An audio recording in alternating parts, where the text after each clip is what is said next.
Hello, happy Thursday, and welcome to Instagram Live. I'm Lisa Solomon, founder of Athenium Collective, which is an online education platform for the advertising, marketing, and media communities. And basically, we bring amazing courses to people so they can power up their skills and knowledge in the advertising industry. And today, I am very excited to have a conversation with a fellow friend who is in the advertising business.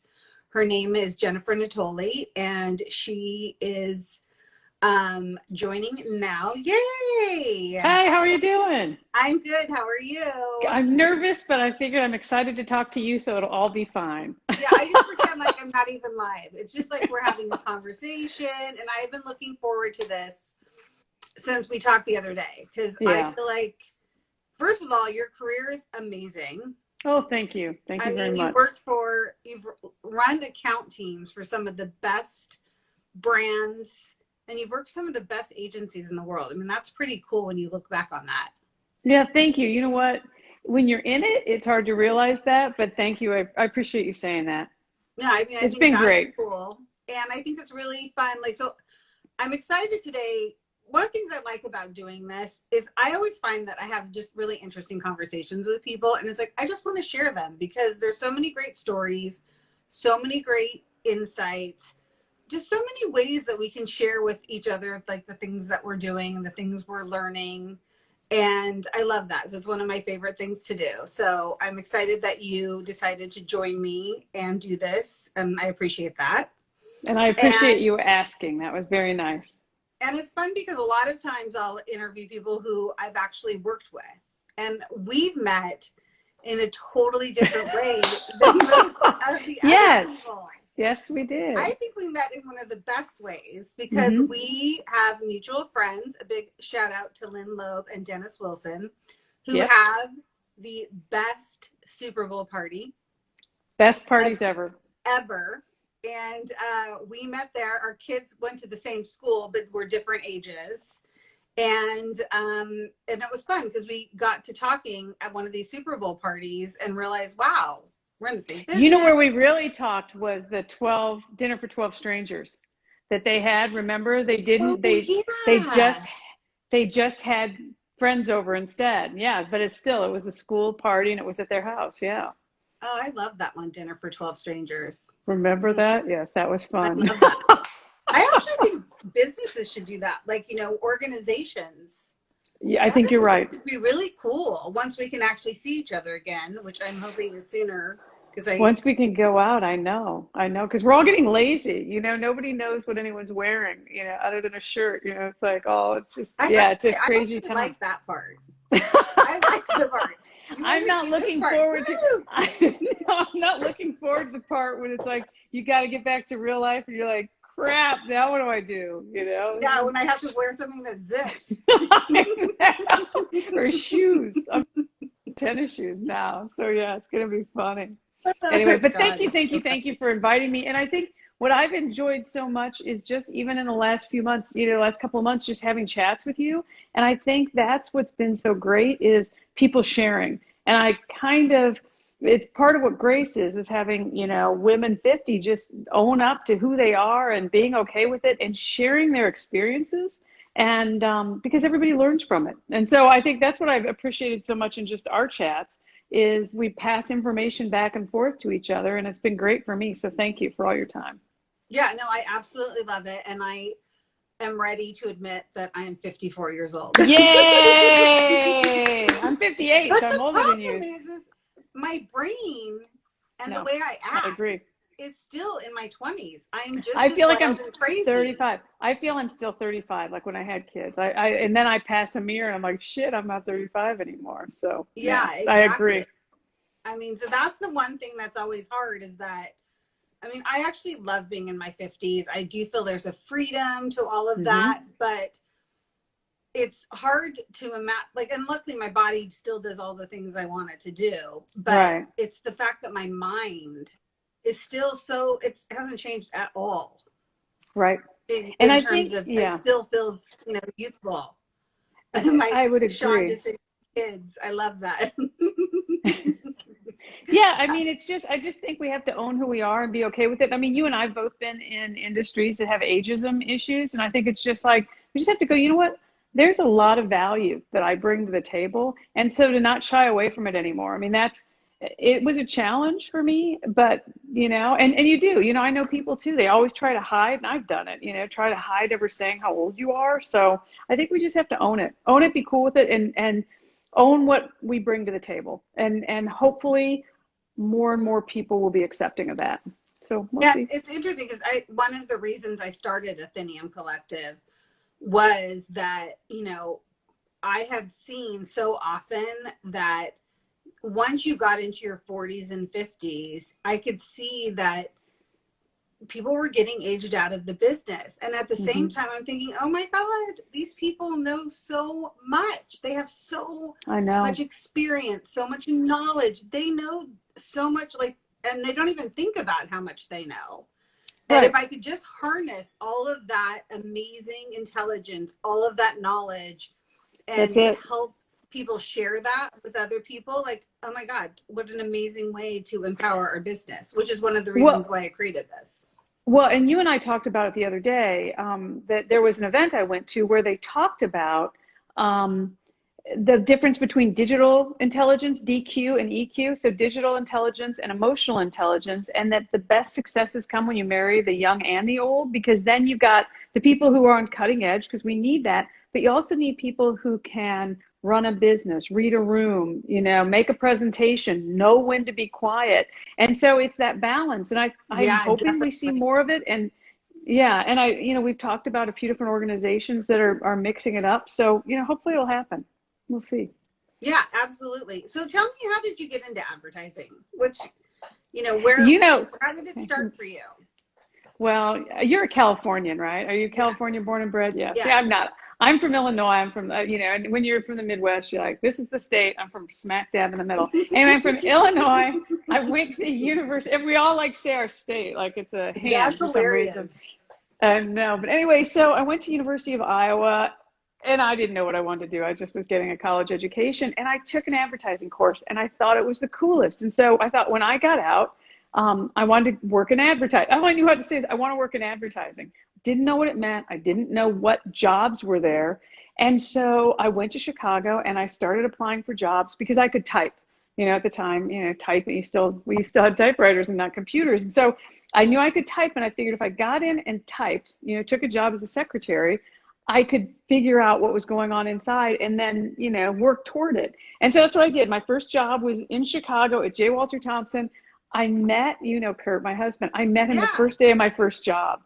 And it was just crazy. He came down the hall and someone said, this is Kurt. And I was like, hi, Kurt, I'm Jennifer. And then I was like, oh, he's kind of cute. And the person who was training me said, oh, he's got a girlfriend. I was like, well, I have a boyfriend, but we'll see where this thing goes. So anyway, 30 some years later, it seemed to have worked out. So anyway, so I love that story. Yeah. So anyway, I started at J. Walter. I worked for this woman who was in the creative department, and I thought I wanted to be a creative for a while.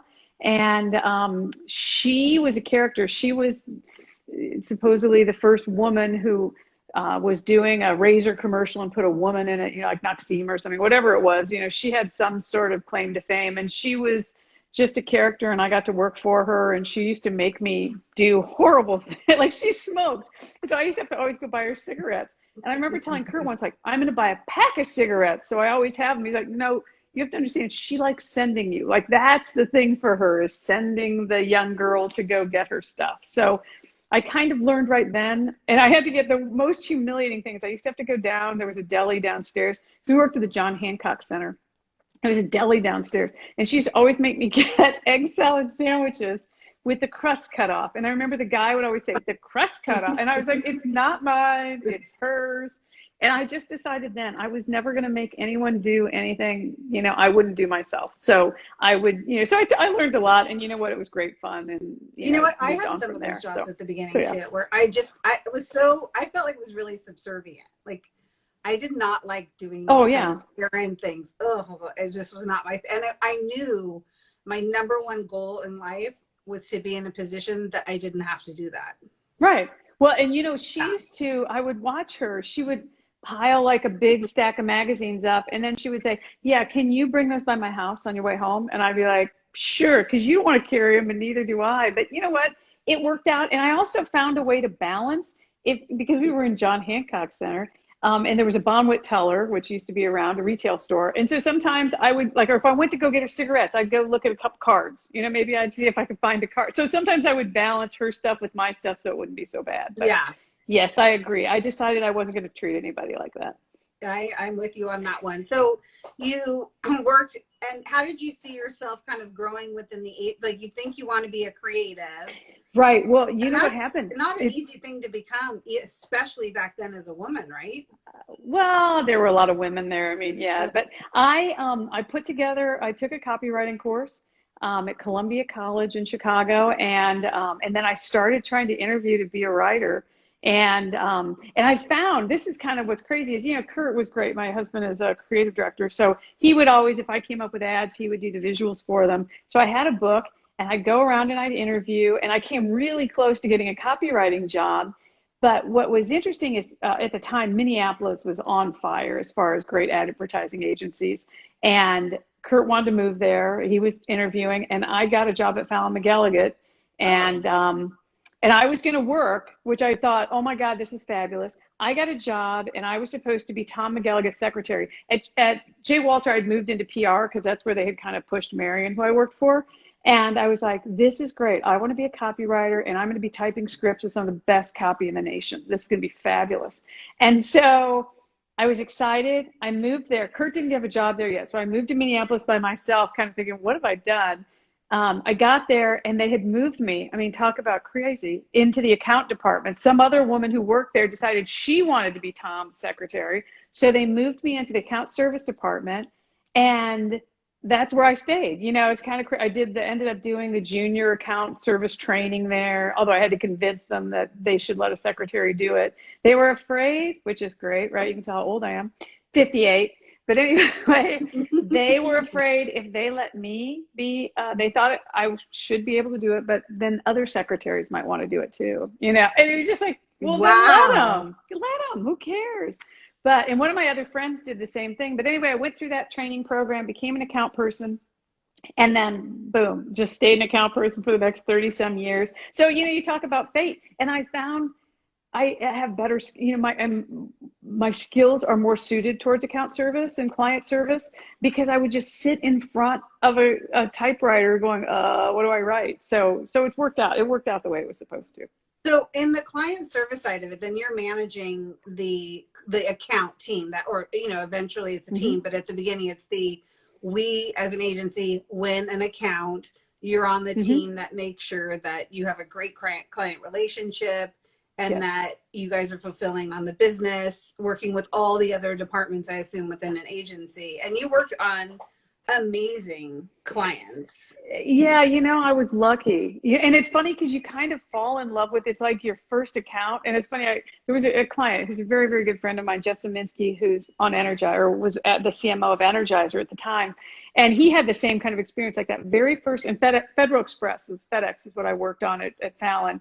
I knew everything about FedEx. I knew everything about them. I knew everything about UPS. I knew, you know, the things that they introduced, standard overnight shipping, where, you know, you can deliver it at 10:30 and it costs less. I mean, I knew the ins and outs of everything because I just loved it. And yeah, what we do is we're responsible. I mean, when you're a kid, when you're growing up, you know, you're doing the day-to-day tasks that need to get done. But, you know, by the end, you're responsible for the client relationship, the creative, making sure the creative that the agency wants to sell will match what the client needs, or you help come up with ideas that will help us sell it, right? Say, you know, this is what they're talking about. Is there a way we can add this? But we're also responsible. And it's very funny. All these years later, my mother still has no idea what I do. But we're responsible for the client relationship, but also the internal relationship, making sure the work's getting done, making sure we're getting paid, making sure we're being profitable, making sure the team is doing what they need to do. And I think what I learned early on is, you know, you're always responsible. At the end of the day, the person in charge is responsible no matter what happens. And I had, you know, it's what I used to say is, if something goes wrong, just admit it and try to fix it. Because, you know, it's kind of like when you're a kid. That's you're accepting it and moving past it. So you know what? I feel like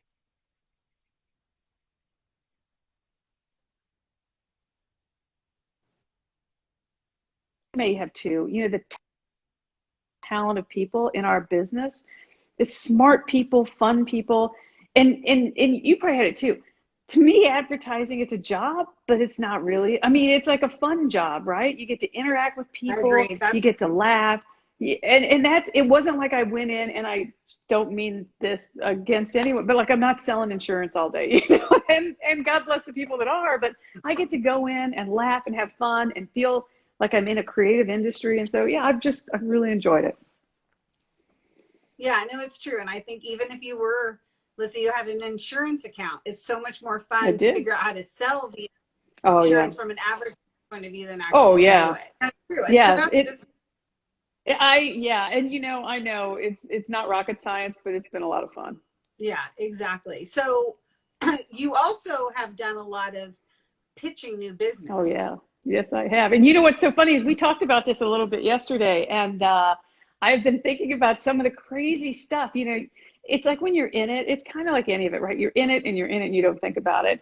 And some of the pitches we've done, because one of them that we did that I forgot to mention to you is we were pitching Weston. And I don't know how this happened, but we decided they wanted us to go visit one of their properties, and they wanted us to visit one of their key properties that had a Golden Door spa. And so the team flew to Puerto Rico to go visit. Yes.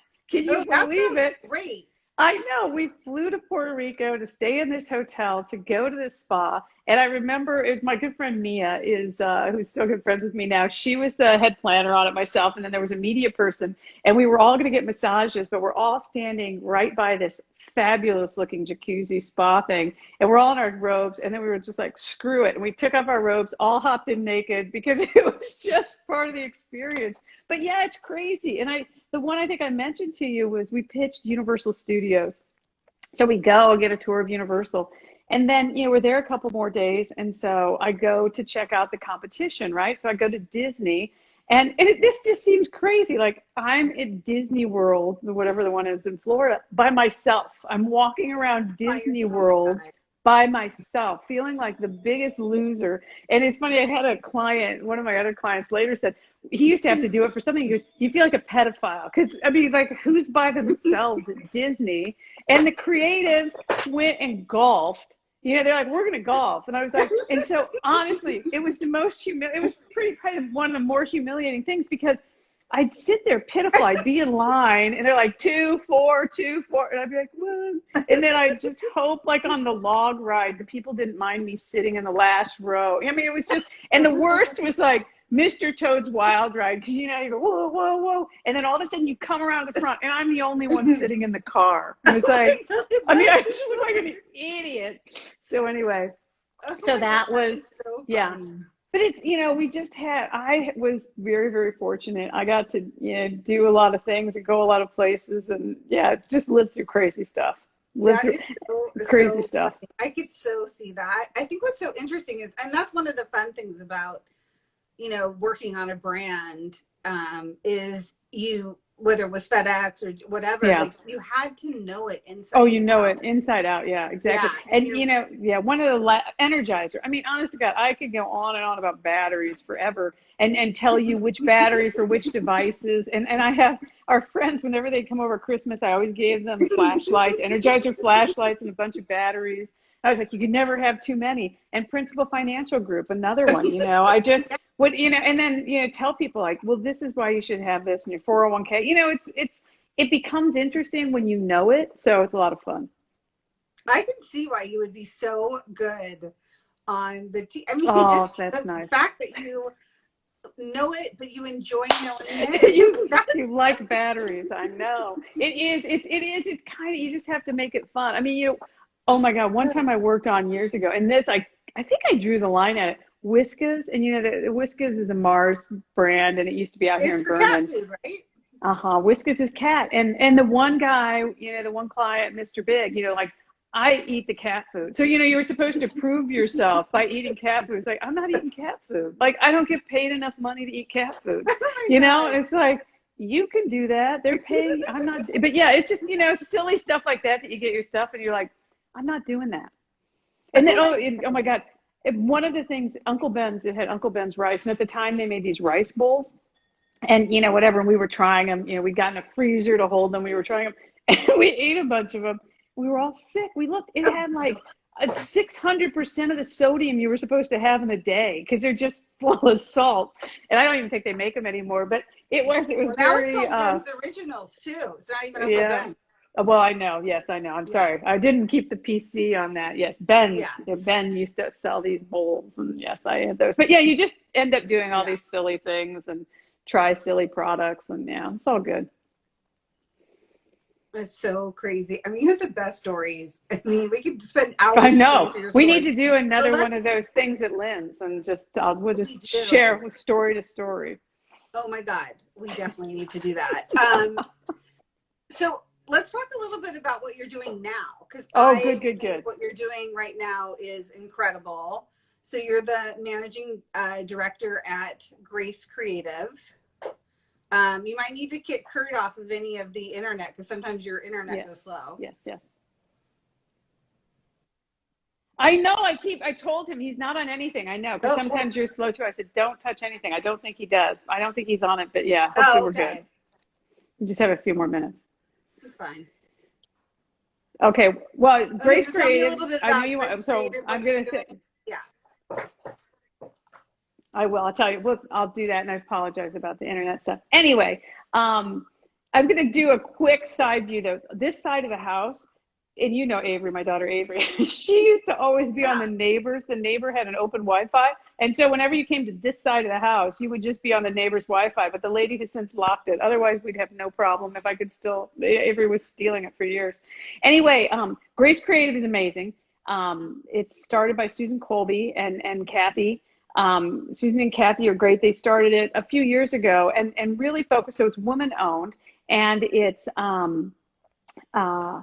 we're focusing on doing marketing and advertising towards women 50 plus, because as like you said, you're 54. We have been left behind. People, marketers don't look at us. They don't make products specifically for it. Yes, we have so much power. And so we're really excited. In the last month, we have just completed an agency video. It's on gracecreative.com, which is fabulous. We got a bunch of people together who just really brought to life the power, the spirit, to help us celebrate women 50 plus, because you're an empty nester now. I mean, how powerful you are. Right. I know, it's like you have accomplished it. Yeah, no kidding. But, you're 50, your stuff, you're smart, you've raised a family, and just like, I am a powerful person and I need to own it. And that's what our video does. And that's really what Grace Creative wants to bring to other brands. It's like to really get that authentic voice of the 50-year-old woman. And I was talking to somebody yesterday, even if we're not the target necessarily, we influence the purchase. I think women 50 plus influence 85% of the purchases. They have a lot of finance, financially they're solid and, have the money to spend. Now we're seeing an onslaught of products finally targeted towards us, whether it's skincare, whether it's telehealth, whether it's supplements, but people are really starting to focus on this market. And so we want to help people bring an authentic tone, because there's a few brands who've used, and I think we talked about this, the younger people, and it's just not as authentic because they're not living it. And there's so much power, and you've seen the video. It's just, it really brings to life the strength of these women, what we've lived through, what we've survived, and how we keep going on and going forward. So it's funny, Susan and Kathy, they ran an ad in LinkedIn. A friend of mine sent it to me. I met them, and just immediately we all clicked, and it's been great fun. That's awesome. And I think it's so interesting because I remember when I turned 40, I think it was 40 was the new 20, or I don't know, whatever. Whatever made us feel good, right? Yeah, exactly. But it's funny, at 50, there is sort of I don't know, it's kind of like a freedom, just a freedom to be who you are. We're just in a totally different time of our lives. Our children are, most of us, not everybody, obviously people are all over, but that you have this ability to follow some of your dreams, some of the things that you maybe couldn't do when you were younger, exactly it. had a different level of responsibilities. I mean, I don't think I would have ever thought of starting my own company. Look at that. And congratulations to you. Yeah. I mean, think about that. I mean, you just really, you leapt, right? And they always say leap and, you know, and it will be there, right? The net will appear. And how cool that you're doing it. And that's what we all need to do is this is our time to try. You know, we've got wisdom, we've got power. We need to keep moving forward. So, and you're right. You know, when I was 40, it was like, I was afraid. I was more afraid of trying things because, you know, I had kids I was raising, you know, all that kind of stuff. So 50 is a great time. 58 is a great time, as it turns out, too. So yeah. And but the other thing that's so interesting is that when I was younger, to me, and I thought, you know, what you think something looks like is different than what the reality is, especially when you're in it. Yeah. And watching advertisements, magazines, oh my God, AARP is the worst at showing what it looks like to be over 50. Being over 50 is not, you know, it can look very youthful. It does not have to look like, you know, old people with gray hair, you know, who can barely walk. Yeah. I think you're right. Yeah. I don't like that stereotype. Yeah, I do believe AARP is trying to get better. I mean, they're doing things like the Ethel. I mean, they are trying to work to make it better and trying to do a more authentic. I think one of the things that has hurt people our age, right, is the stock photography for people our age is so limited, right? So, and we talked about this, you know, if there's a skincare cream for a 50-year-old, they either have a 25-year-old advertising it and say, look, no wrinkles, or you're going to get some gray-haired lady and you're like, I don't identify with that. And so that's what we're trying to bring, you know, with Grace is that real authentic of who we look like, because it's, you know, we're all, you know, not all, but, you know, some of us choose to dye our hair and do these things and we don't feel. It's what we kind of started talking about. How we feel inside is how we want to be represented, not with some gray-haired person who's kind of just, you know, ready to, you know, pack it up. So yeah, I think you're right. And hopefully we can help, because one of the things I heard recently at an event was hire the people you're trying to reach, right? So if you're trying to reach women 50 plus, you should be talking to women 50 plus and not 35-year-old women or men. Yeah. Authentically, because as you said, like in some of the stuff you've seen, it's not a great representation. Am I freezing? Tell me about the campaign Girls Gone 50. I love that sometimes, but it goes pretty quickly. Yeah. Okay, good. Girls Gone 50 is a blog that's related. And that's Grace Creative has multiple layers, right? So we've got the creative agency, we've got the Girls Gone 50 blog where we've brought up and had different people write and contribute articles that are really relevant and insightful and fabulous for the audience. And then we also had panels that we put together where we bring people in, salon events. And so we have, you know, this group come together. We have advertisers and different brands there that we're able to introduce to the group and then have a topic that we discuss. You know, one we recently talked about because it's so hot is menopause, right? So we had a woman come in and just talk about menopause, talk about aging, talking about making changes in your life. And then everybody just came, you know, it became an interactive conversation about how people felt they were treated at work or in different aspects of their life and different changes that they were making. And it was just a lovely event. And so we hope, you know, at some point to either, you know, if we need to try to make it work on Zoom, but those are nice. And those have been really helpful for us just to be able to bring some learning and bring the audience, you know, together. So it's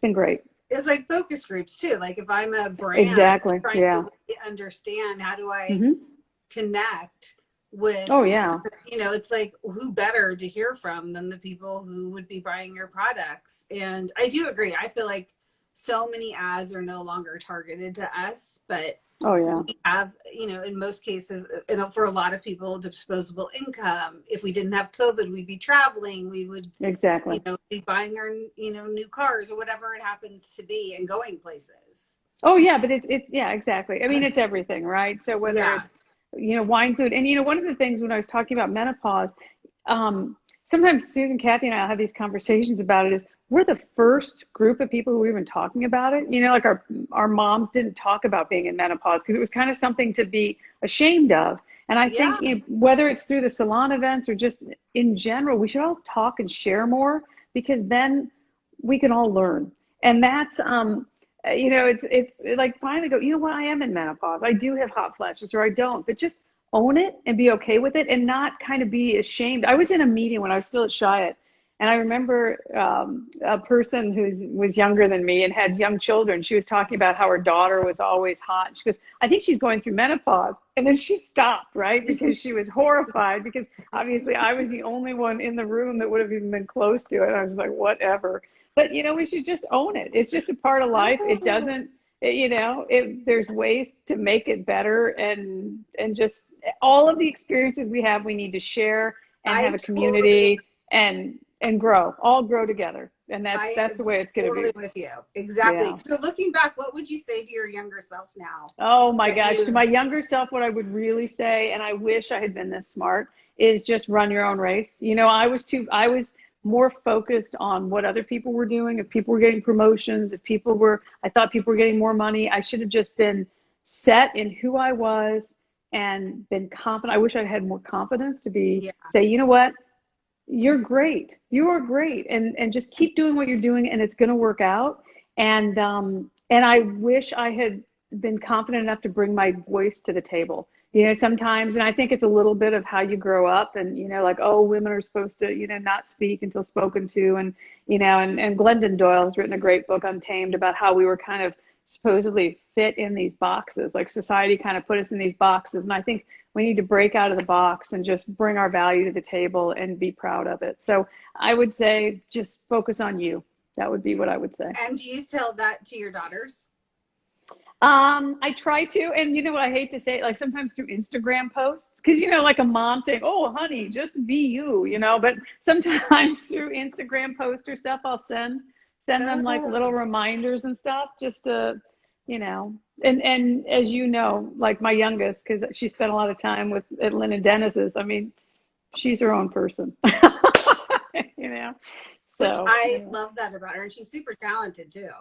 Yeah, she seems to be. Well, it'll be interesting to see where she ends up. But yeah, she's very much, and she's owning it, and I think it's great. So yeah, so it's all And she's good. following her dreams. I mean, that's the most important thing, is that we empower, whether it's our children, or others, to, like you said, you know, own who you are, no Oh matter what yeah. your age is. Oh yeah. But Yeah. especially as we've gotten older, I feel like all that knowledge, all that experience, all that wisdom Yeah. is meaningful. It's worth something. And we shouldn't Yeah. be afraid to share that, or to voice our opinions or our experiences to No, help us. that is what we are finally at the stage of our lives where we need to speak up and say what we feel. Say what we feel and own it. I also want to say my other daughter, Etney, is fabulous too, just in case because I know she's going to watch this video later, so I don't want to get one in. And Yeah, exactly. You cannot be unfair.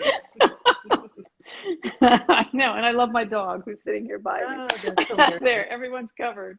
Yeah, so yeah, I think you're Everyone's exactly right. covered. You've got Kurt Yes. got Kirk his got his, say. Kirk, It's the all kids, the good. dog, it's all good. Lisa, I can't tell you how much I enjoy having made the connection with you and continuing to share information back and forth. And that's the thing I would say we should all do, no matter what age, is share our experiences, support each other, Yeah. and I just think that's going to help everybody, you know. And I think, you know, if anybody watching needs to market to women 50 plus, call Grace. But Yeah, absolutely. Grace yeah, Creative. Call. And then how yeah. do people find you personally?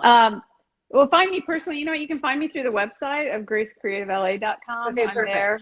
Yeah, or on Instagram or whatever. I'm around, you know. If you just look up my name, you'll find me. There's not too many of us around, so not too Awesome. many Well, Jennifer thank you so much Natalie. for doing Yeah. this. Well, Let's and plan. thank you for asking me.